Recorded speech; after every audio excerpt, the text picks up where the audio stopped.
ഗൗതമിന്റെ car അറിയാതെ ഒരു ബൈക്കുകാരനെ ഇടിച്ചിടുകയാണ്. ബൈക്കുകാരനാണെങ്കിൽ സ്പോട്ടിൽ മരിച്ചുപോകും.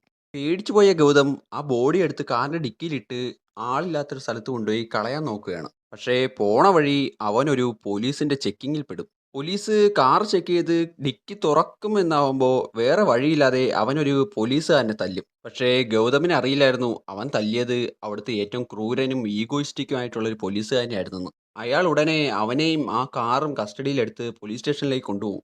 അവിടെ ചെന്നുടനെ അയാൾ അവനെ നല്ലപോലെ തല്ലിച്ചതയ്ക്കും. ആ സമയത്ത് തന്നെ ആ ടൗണിൽ നിന്ന് ഒരു പെൺകുട്ടിയുടെ ഡെഡ് ബോഡി കിട്ടുകയാണ്. ആരോ അവളെ വെട്ടിക്കൊലപ്പെടുത്തിയിരിക്കുകയാണ്. എന്നാൽ ഈ പോലീസുകാരൻ ആ കൊലക്കുറ്റം ഗൗതമിന്റെ പേരിൽ വരുത്തി തീർക്കാൻ നോക്കും.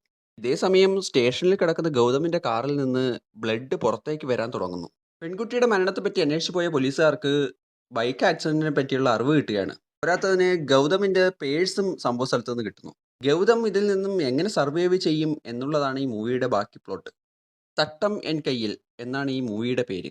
ഡീസൻ്റ് ആയിട്ടുള്ളൊരു ത്രില്ലർ മൂവിയാണിത്. ഒന്ന് കണ്ടു നോക്കൂ.